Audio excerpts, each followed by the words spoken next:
Hey, what's going on, YouTube? So I wanted to make a quick video. I'm out right now, actually, doing some tours during the day here. And I'm pretty sure, as you all know, when you do tours during the day, um, it's almost like half of what you would make in the evening. So in the DMV, which stands for DC, Maryland, and Virginia, on a side note, that was actually a moniker that the hip hop stations here made up for this area. And now Redfin is taking it corporate as they actually call this area DMV. But moving on. So it's $35 per single home tour before 5 p.m. And on the evenings and weekends, it's $60 per single home tour. So today I've had, so far, this is my second single home tour, and I have another one that I'm getting ready to head to right now. That's actually a video tour. And then I have a two home tour around 3:30. I think that's about $50 or something like that. So today actually isn't bad. My Tuesdays and Wednesday evenings are already full, as my children are in gymnastics and they play soccer, or football as it really should be called. So I don't do many tours in the evening. But what I wanted to talk about quickly was one pro about, and there's many pros about being an associate agent for Redfin, but one pro definitely that I constantly am met with on a daily basis is when a buyer isn't ready to buy, you still get paid. And I want to try to get you guys to understand. So for someone who's probably a new realtor and they just got their license and they automatically got in with Redfin as an associate agent, this may not be something that bothers you or concerns you. But if you have been a realtor for quite some time, like I have, you'll take buyers out and their timeline will be, oh, we're not rushing, and 6 to 12 months out. And, you try to keep them as a buyer for you, but also let them know, like, all right, well, there's no point of us looking until you're about 3 months or so away from actually wanting to move, and some buyers, they kind of take offense to that. They want you to just, cart them around. And the older I got, I got into a point where I would just tell people straight up, like, listen, I don't get paid until you actually buy something. So it doesn't make great business sense for me to just take you window shopping and you're not even pre-approved. We can't even walk into a home unless you're pre-approved. But Redfin, I don't know, man, they're somehow skirting around or circumventing that whole pre-approval thing. No one's arguing about it right now.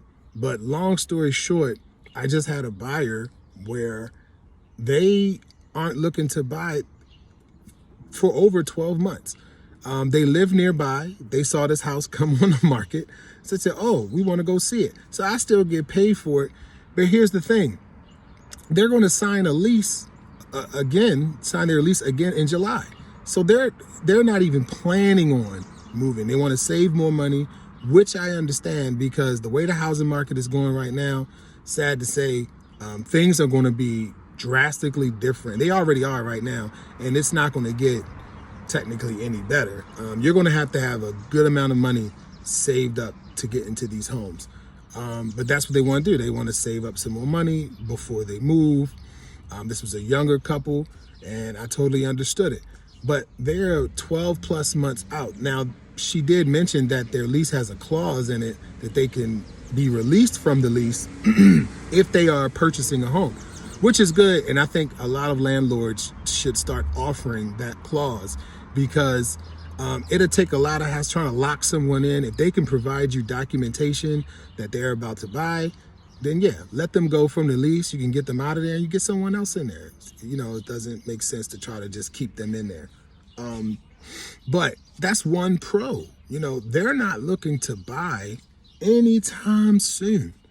And I'm out here getting paid to show them around. And there have been numerous buyers who they don't even have a deadline to buy.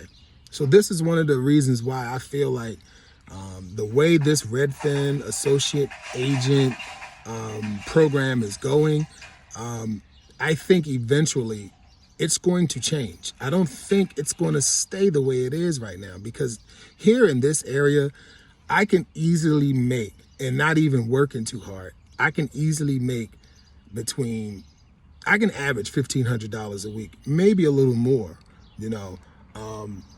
And that's not bad if I'm doing this full time. I mean, it really isn't. You know, that's on pace for about 75 grand a year.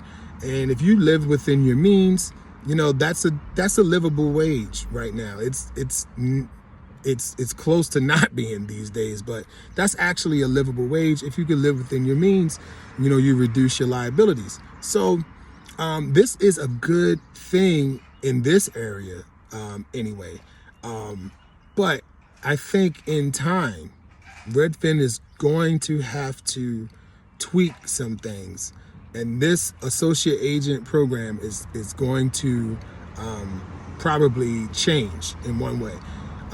But one more pro. So we got an email recently stating that Redfin is going to start paying us for gas. So for every 30 events, so each tour is an event. Either I'm going to show one home or two homes in one tour. Or if I gotta go put a lockbox on a house, which I haven't done, or sit on an appraisal inspection or in a settlement, those are all counted as one event. So for every 30 events, Redfin is going to pay us an extra $120 because of the rise in gas prices. So the people at the top of Redfin are definitely concerned about the people at the bottom. I do see that. I just don't know how much longer that's going to last. So for every 30 events or so, it looks like you'll get an extra $120. I looked at the spreadsheet quickly, and it looked like it went all the way up to 99 events for the month. If you do at least 99 events, you can get $368, I think it said, extra. I can easily do 30 events in a week, it appears. If I leave my schedule wide open, I think I can touch 30 events in a week, or definitely within like a week and a half, you know, so that, you know, you're just getting an extra $120, you know, because of the rising. It works out to be about $4 extra per event, but that's still cool, you know. So it seems like they are concerned about us here on the bottom, but I don't know. I think in time things are going to change. Redfin, and it's nothing private. I mean, the CEO has been talking about this in his YouTube interviews. Well, not just YouTube interviews, but in all other interviews. They're getting a ton of money from, I think, like these Middle East investors. Like, there are Middle East princes and sultans, and they're all over there pumping tons of cash into tech companies like Redfin.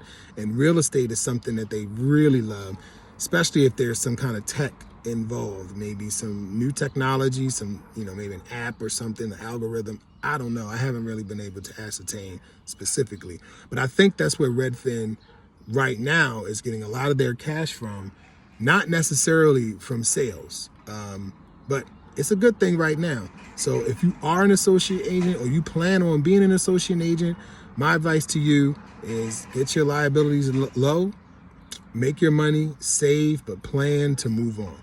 All right, peace.